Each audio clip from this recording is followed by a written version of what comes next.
Hello everyone, and welcome back to another video on the channel. Today we have another unboxing video. Right now, as you can see, we got a box here. A little bit big of a box for what's inside. That's not the model, by the way, that we'll be unboxing today. It's just the box that it came in.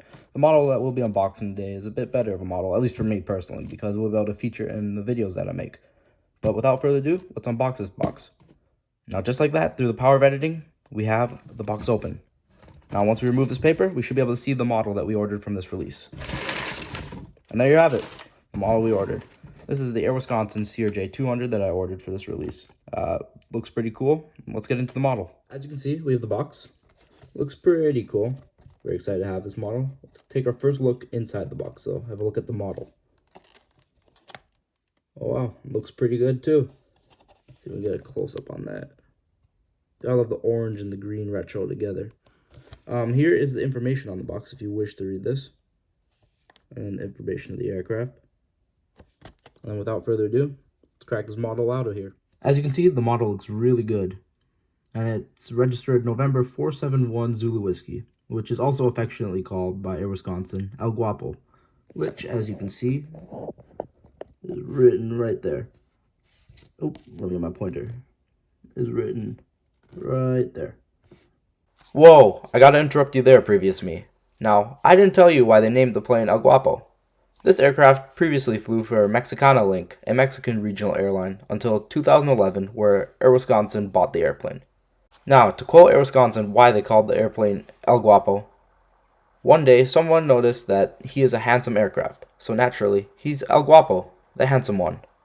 And from then on, El Guapo has been a flagship for Air Wisconsin. I'll hand the mic back to you, pass me.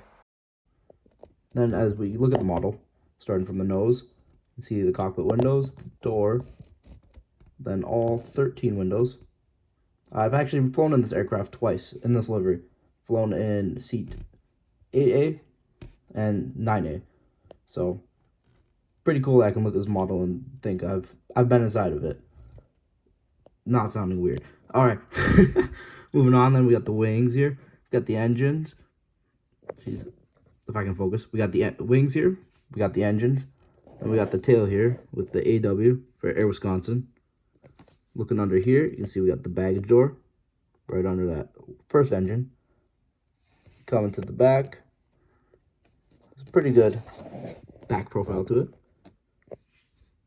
Moving over. See, they got the engines here. Or the other engine. Then underneath, see the APU exhaust. A little silver bit there. Right under the engine. See if I can get a better shot of that in a second. Then coming around, you got the other windows. And finishing up, the front profile.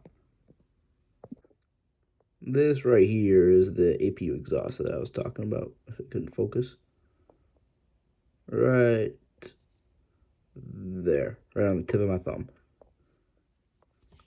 Oh, as you can see, compared to my hand, this model is quite small, as the CRJ200 is a really small aircraft.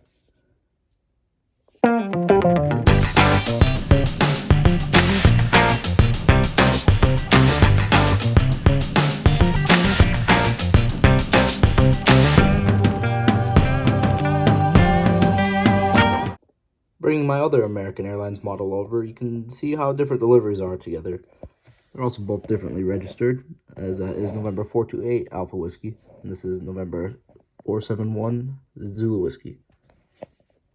To show you the true scale of how small the CRJ200 is, we got the 200s here, a 145 next to it, then a CRJ700, moving on to a 175, and then onto a Dreamliner behind it. Just to show you how small those planes really are in comparison to like a transatlantic aircraft. Kind of cool to see just how big those aircraft are and how small these little regional jets are. Anyways, this concludes my little unboxing of my CRJ200 in the Air Wisconsin livery that I got from this September release. Hope you guys enjoyed.